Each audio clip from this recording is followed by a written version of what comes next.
All right. Thank you guys for joining us today for another Flare Forward experience where we have Thanos from the Enosys Network, which is one of the OGs that was on Songbird and on Flare. So we look forward to kind of chatting with him and where he sees crypto going and how and what Enosys is doing. So, Whale, you want to take it away, my brother? Yes, of course. Good morning. Good day, Darren. So the first question we ask at Flare Forward is like, what's your origin story? How did you get into crypto? My origin story. Let's see. I got into crypto. Well, I initially started investing in crypto back in 2016, 2017, um, back when XRP was kind of starting out. ETH and Bitcoin were really all there was, and then that was kind of the first explosion of everybody minting coins all over the place, doing the ICOs, all of that. So I was there for that whole craze. Back then, I was doing economic consulting, um, and I kind of lost interest in crypto for a while after the 2017 2018 crash. Started getting back in and paying more attention during COVID times when we were all locked in our homes, and so I wasn't going into work. So I spent some time looking into DeFi and whatnot because all the courts were shut down. So the work that I normally did was kind of on pause. And so I started looking into DeFi and kind of applying my knowledge of statistics and mathematics and all of that to what was going on in DeFi. I got interested in Flare around that time. Was seeing what Flare Finance at the time was building. And was interested in trying to kind of get in on the ground floor of something and really learn it from the inside out. Um, so I started when Songbird launched. I was kind of one of the first users on it. I think I may have been the third person to ever delegate. Back when Alex Dupre had his FTSO up first, and um, his his website for that was just some text and whatnot. So I've been on Songbird and Flare for the entire time it's existed. Um, got into DeFi on what was then Flare Finance, doing deck stuff and learning about liquidity pools and learning how to kind of map out how trades happen and how the liquidity curves worked. Did some arbitrage there. So it was kind of learning my way around how to actively make an income off of the market inefficiencies. When the loans platform on Songbird kind of collapsed, when the Songbird price collapsed and it started the cascade of the loans program, that's when I kind of got more involved with the team, because there started being some edge case issues that popped up, because the loans platform on Songbird was a direct liquidity fork, and liquidity had been running on Ethereum for a long time. The main differences were that Songbird obviously was a new asset. The chain moved really fast. The fees were really cheap. And so when Songbird started collapsing from 50 cents on downward, the protocol was not able to keep up with how fast the price collapsed. And so it started causing some issues. Um, and so I kind of got into debugging stuff with the team, helped them with some of that. And then about that time, I realized that it seemed like that I might actually be of some use to them to work on the team and kind of help them build out stuff and kind of bring more of a project management and economic side to the team. And so I joined what was then Flare Finance in February or March of 2021. Is that right? 2021, 2022? I don't know. It's been years now. It's been a hot minute. Yeah. Yeah. So yeah, I've been with them ever since, and we've been building. I mean, we've built all sorts of stuff, both for what's now the Enosys.global, well, Enosys.global is the name of our company now. We rebranded the company just to get away from being purely Flare focused because we do a lot of other work. We've kind of expanded more into um, software development as a service. We still build out the DeFi suite, obviously, on Songbird and Flare. We still probably put the majority of our time into that, but we also do other things. We've worked with Bybit and Red Bull Racing. We've worked with AOI. We've worked with a few other groups to help build them products and help build front ends and things like that. And we started working on some other side projects as well. But we still spend the majority of our time on the DeFi suite on Songbird and Flare because we've been waiting and anticipating with everybody else, for what we think is coming to Flare. And we keep telling ourselves we've been early, and we've been early multiple times with building things and launching things. And so for the last little bit, you guys may have noticed that we've been a little bit quiet and haven't put out too much new stuff. That's purposeful. We've been building things, we've been getting them ready, we've been prepping, kind of waiting for that momentum shift because we want to help push that along and help be a part of that momentum shift that I think is just now starting on Flare and will, culminate in a launch of F assets and XRP staking and XRP Fi. So a long way of saying, I guess that's my origin story, and that's kind of how I got here. Never where I thought I would be, but my life's kind of been a weird journey of work like that. That's awesome. So, out of curiosity, with that, and you kind of see everything, you've obviously been involved in several different development projects. What are your thoughts on, where you think crypto might go in the next 3 to 5 years? Like, how do you see your life interacting with crypto on a daily basis? Or should I say blockchain? Let's blockchain, because crypto is just obviously one aspect there. Yeah, I think that probably this shift to focus in the blockchain community of stablecoins and their usage is probably a good next step for actual blockchain adoption. There's some really cool stuff that you can do on blockchain and on the EVM. There's some really cool stuff that you can build. But as far as what we like to talk about as mass adoption, abstracting away the blockchain and bringing stability to the space is really what I think is going to be that next big step. I think what Flare is doing with trying to basically make transactions chain agnostic, to abstract away the blockchain process, to kind of bring that process to make it easier to bring to people in a way that they can understand what's happening without having to understand how the tech works. I think that's good, but yeah, that's like, I think probably the push on stables, the push on stable liquidity, the push on payment networks really is going to be the next big step for adoption of blockchain. That's obviously different than what people who enjoy interacting with blockchains are looking for. So there are two kind of parallel paths of growth that I think are going to happen. But I think the biggest growth that we're going to see in this next segment is going to be on that stablecoin payments, actual blockchain, real world usage, but having to do with just shifting payment rails more than anything. That's my opinion. Very nice. So I'm going to be fully transparent with you, Darren. I have a little bit of a bittersweet experience with Enosys because on one hand, that was my introduction to DeFi and concentrated liquidity, and like a lot of the basics that I know right now was learned on Enosys.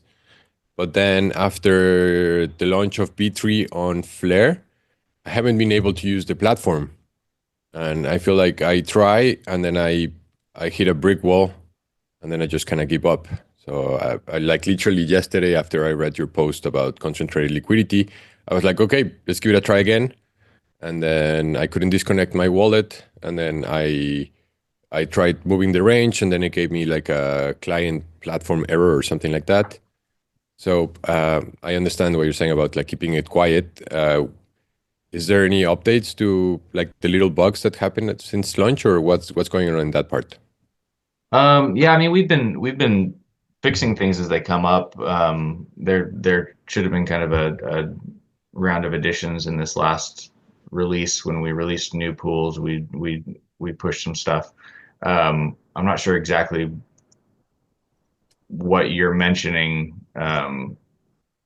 because sometimes we see bugs like that pop up for individuals, and they're really hard to recreate. Because obviously, like I can go in and I can test a whole bunch of things and never experience the same thing that you experienced if it's some kind of unique thing that you're doing, like maybe some order of operations that you're going in that's different than what I'm testing. But I mean, I go in and make positions all the time to test. I mean, your posts are always super informative. Like I feel like whenever you post something, I always take a lot from that, and I really appreciate that, Darren. Oh, well, thank you. Yeah, I try to write some longer posts every now and then when I see multiple people kind of with either a question or a misunderstanding or something. I try to write something up that explains where we're coming from or how something works and put that out there. So I'm glad those are helpful. Yeah, no, I feel like your posts are the ones that like make me think the most. Like from all the people that I follow on Twitter, like consistently, whenever you post something, it makes me think. It makes me appreciate or observe different perspectives, and I really appreciate that. Awesome. Thanks.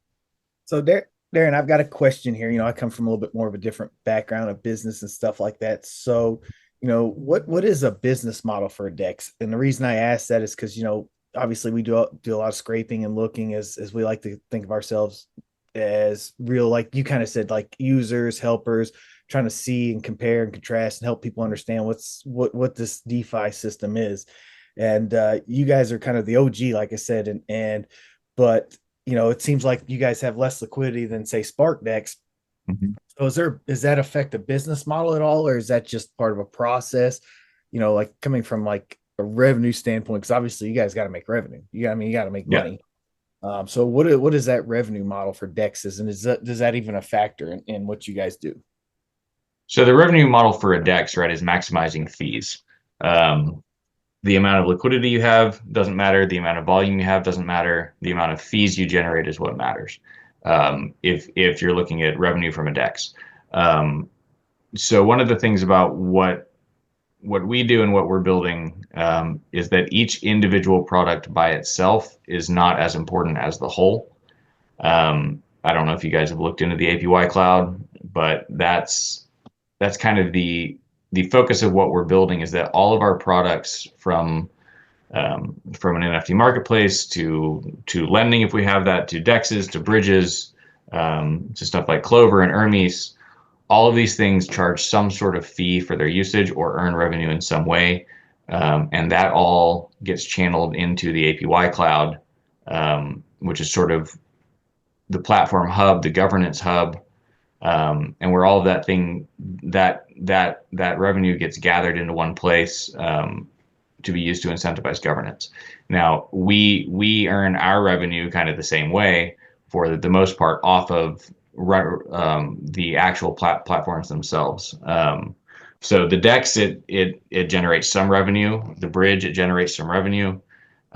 We also have things like Ori that we've worked with networks to launch that on those networks, and we'll sometimes get grants to do things like that or to build other things. But as a business, the majority of our revenue is not coming, from the day-to-day running of the products themselves yet. Flare is not big enough to support that yet. We think it will be, which is why we're still here. It's why we've been here the whole time and haven't left to go somewhere else, as a lot of others have, because we think that what they're building, and we think that, um, the team that they've got is going to be able to pull that off, and so we're still here. Um, but the DEX makes money off of fees, right? Um, so SparkDex obviously has been doing really well. They've got a lot of support from the network. They've got, you know, 5 times the our Flare incentives that we have. So obviously they're going to have more liquidity. They incentivize lower fee um, LPs for the majority of stuff, and so they're going to have more volume and more TVL, which is fine.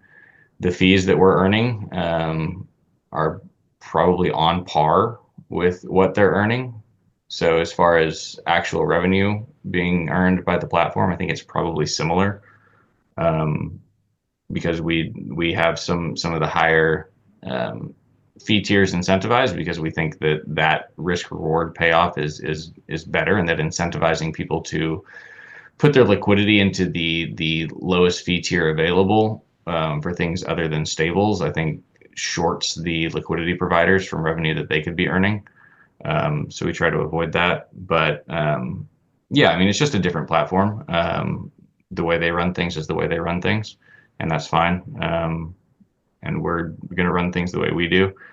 Um, but I think there's a lot of growth coming for everybody. And I think that having all of your eggs in one basket is never going to be a good play for a network, which is why, Flare is obviously supporting multiple DEXs, multiple products, because they understand that vulnerabilities, hacks, bugs, things like that can happen to anybody.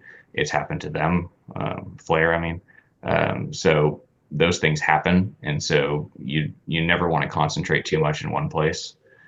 Um, but yeah, I mean, I think there's a bright future here for everybody, and we've always been supportive of others building on the networks. There have been lots of dexes that have come and gone, especially on Songbird. Oh yeah. But we're just going to keep doing what we're doing, because we have ways to support ourselves as a company that's not reliant on what's going on the network. It's not reliant on revenue from the DEX or anything. It's not reliant on our tokens or anything. We go and we do software development for other people. We work on other things to get ourselves paid. So it's kind of one of the unique things about our business, is that we're not fully reliant on the products that are ours, to support ourselves, and so we don't have to worry so much if things slow down on a network or on a product or whatever. That's awesome, man. Yeah. So like I can come from that from business perspective. I really completely understand that because I always, used to hear people talk about, well, I did $2 million. And then, but the question is, that's gross revenue. What did you take home? Right. If you did Yeah. $2 million and I did 1 million and we took home the exact same, that means you worked twice as hard as I did to make the exact same money. So Yep. there's a lot of factors in that. So that's what I was really curious on, if that was a concern or how that played out. So thank you for that information. And I did notice that, like you said, they do focus on a lot of lower tier percentages. So Mhm. I'll look back at that. So thank you. What do you think, man, of USDT zero? As a kind of a power player for Flare. What do you think of that rollout? Yeah, I mean, I think if that works out as a way to on-off ramp directly to the network, with exchanges, I think that'll be a big boon to them. You'll see volumes increase a lot on dexes if that's the case, because the majority of volume that's going to happen on a dex is going to be arbitrage volume, right? Most of Oh the yeah. bridge volume, most of the dex volume, most of the centralized exchange volume is going to be arbitrage volume. Um, and so having less barriers to those arbitrage loops being completed, is going to see a large increase to volume, which is great for anyone providing liquidity, obviously, because the more volume you get, the more fees you generate. So I think we'll see a big increase in volume to TVL if USDT zero is able to be a direct exchange on off ramp, because that's kind of what Flare's lacking right now is really that, right? Like we don't have a stable coin that can go direct to exchanges. Um, so if that's what USDT zero is going to be for them, great. If it ends up being something like native USDC, or if USDX has more of an uptake, great. But that's kind of the next big thing that that I think Flare needs, and I think they know that. And if that ends up being UST zero, then great.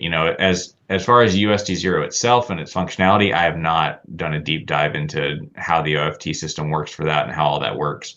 I think any advances in making stablecoins easier to use, cheaper to use, faster to use is good. We might all want to complain about stables, but we also know that eventually, if we're going to sell, that's what we're going to sell into. And if you're going to buy, that's how you're going to buy. So we're all going to use them, as much as you might want to complain about them. But so yeah, I mean, I think that it's a big move. Obviously, we had a lot of TVL come on. That TVL growth, it's pretty obvious there's some larger players coming on board and preparing, which should make everybody excited. There was a lot of TVL that came on board. Yeah, and I don't even know that's in preparation, right? Like that's in preparation because there's a lot of stuff coming, and you're going to need that liquidity. And so this was a way for them to get the liquidity without having the fees, right? Like without having the restrictions, without having the fees, without having the bridge with some sort of custodian, right? So it seems like we're there. It seems like we're ready. I think the summer guidance is probably pretty on, for when we're going to see XRP-Fi come on, which we're really excited about. We've got some things that we've been building, that we're holding on to, waiting for that to develop because they're not relevant until we've got XRP. Yeah, some more diversity. XRP itself won't be quite enough, but once we've got XRP and we've got FBTC and we've got some other things on there, it opens up a lot of avenues for releasing products that require that sort of value and diversity and liquidity depth. So we're excited about it. I know there are others that have been building products and kind of waiting on those as well. Because it opens up a lot of doors when you start bringing all that stuff into one place.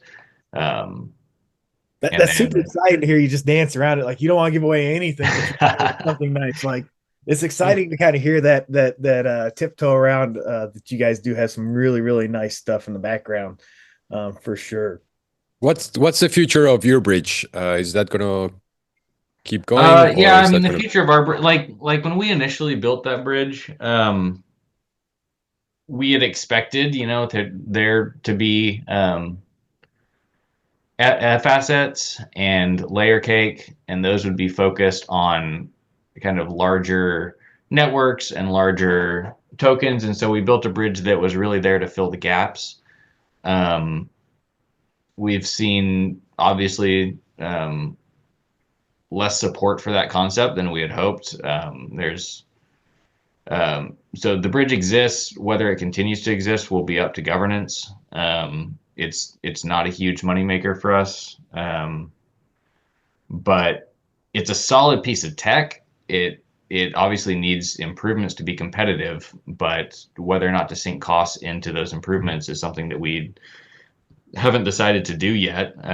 It's something our governance could do when we release that at some point, or governance could decide to shut it down or leave it the same or whatever they want to do. We're actually looking forward to getting to the point where we pass off that decision making to our governance system, so that we can kind of stop having to worry about that as much and just wait for people to decide what they want to do, and what they want to pay for and all of that. So we're kind of excited about that process coming up. And so that's another thing that we're kind of holding off on some stuff that we could do, because really it's decisions that we don't necessarily want to make ourselves. We've been holding on to solo governance for a lot longer than we really wanted to. And so we're trying to slow down on the decision making as far as stuff like that goes, and kind of wait to see what happens. But yeah, we've got all that coming up really soon. We've got governance. It's basically done. We're doing some internal testing. The difficult thing about the way our governance system works is that there's a lot of moving parts. because we have to have governance staking that ties into the APY cloud that actually is itself a pretty complex piece of tech. And then our governance also has both automatic and non-automatic factors. So there are things that our governance system will be able to do where the changes that they're suggesting will actually be made automatically. So the governance contracts will actually be able to make changes to some of our other contracts. And so you'll be able to like add things to the DEX and things like that. Of course, the DEX v3 is actually permissionless on chain. It's just not permissionless on our front end. So that's kind of its own thing that people could do if they felt like it. Is you could go read our ABIs and launch your own LPs on the v3 DEX and set up your own reward managers. And do all of that because the contracts are on chain and they're published and the ABIs are there.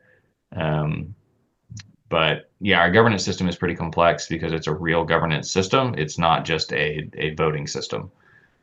So it actually can take action, which means it takes a little bit more work to build. It takes a little bit more work to get the front end to work the way you want it to. And then having it tie into the APY cloud is its own kind of level of complexity.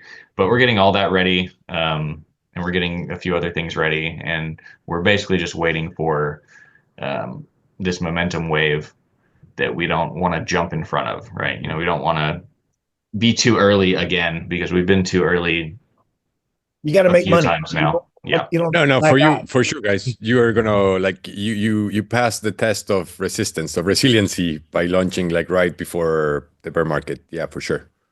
And what happened to Songbird too? Like you made it through the whole catastrophic collapse of Songbird. Yeah, that's what I mean. Yeah.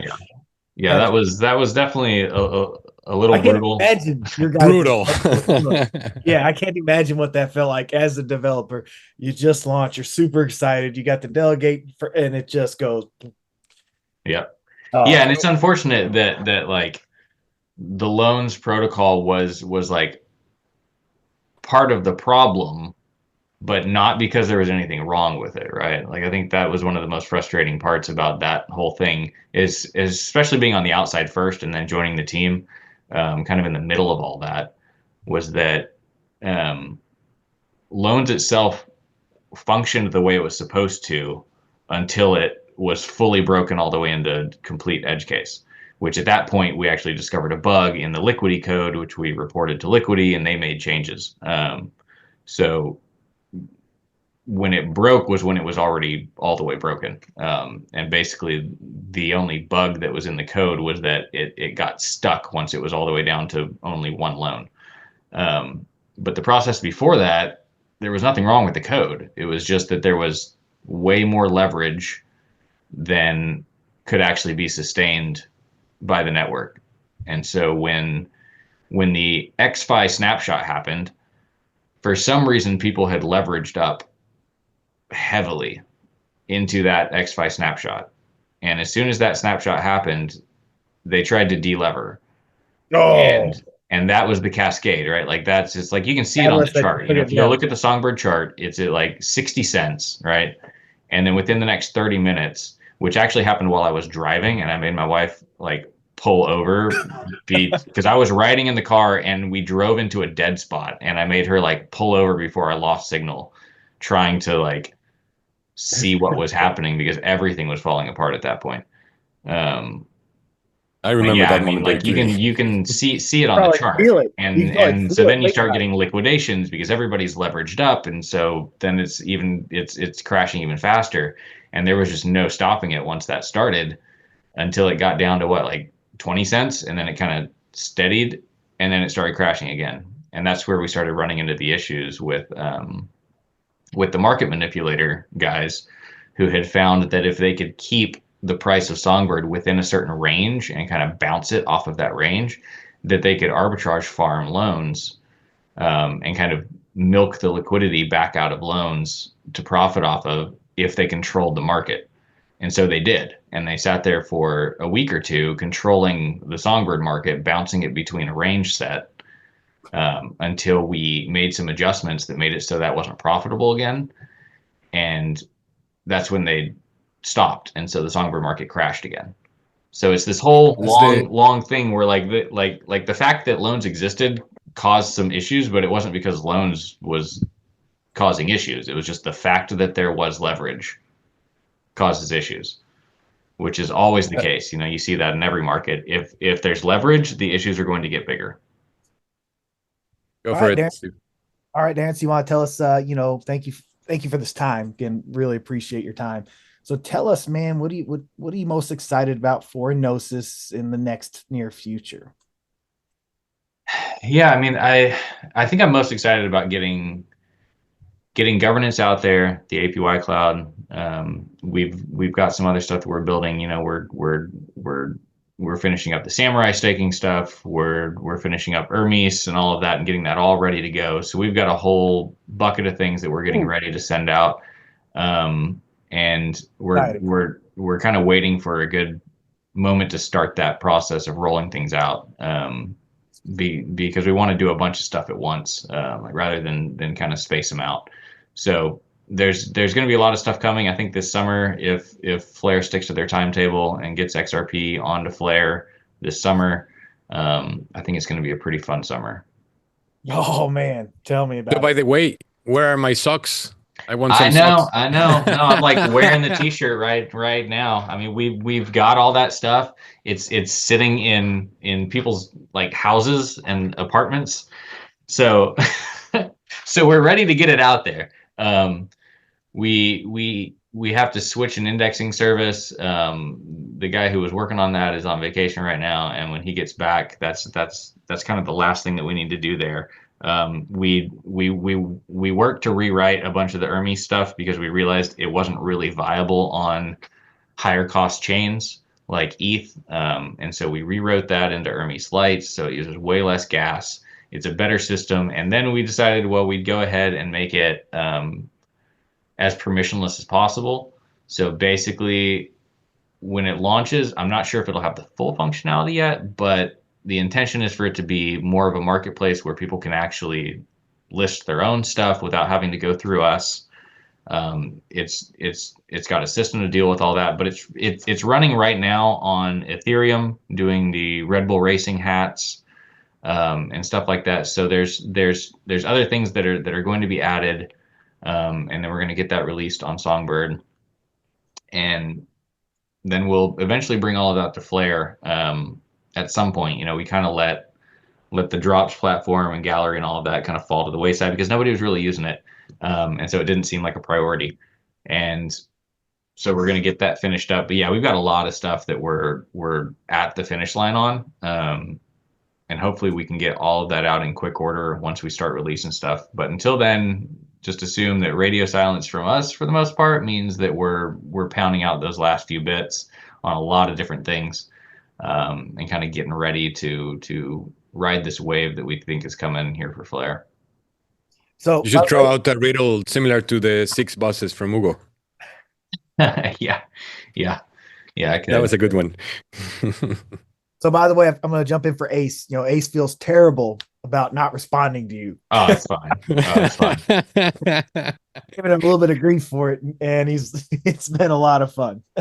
But he feels Yeah. terrible like that. No, I know. I totally get that. It was absolutely fun. I definitely understand dropping messages and like forgetting things and then realizing all of a sudden like, oh, damn, that's been, 2 weeks. I thought that was yesterday. For sure. Yeah, that definitely happens. Awesome. Well, thank you, Darren, for your time. We really appreciate it, man.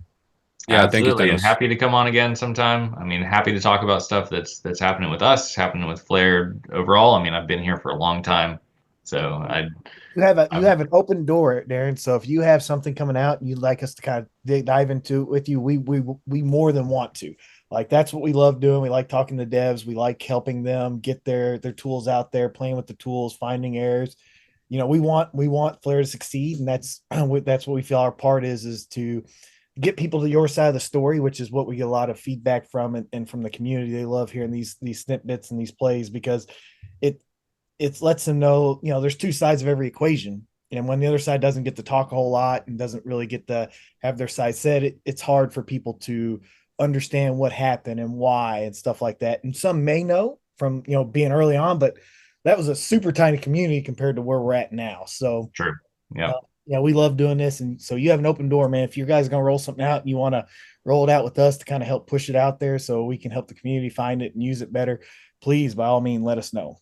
All right, sounds good. Yeah, I mean, there should be some stuff coming to Custon in the near future to start the public testing rounds, and then moving to Songbird, and then eventually Flare. So we're looking forward to kind of getting that rolling again with some new products. But yeah, all right. Thanks, All guys. right, Thanos. Have a great day. Thanks. Bye. Bye.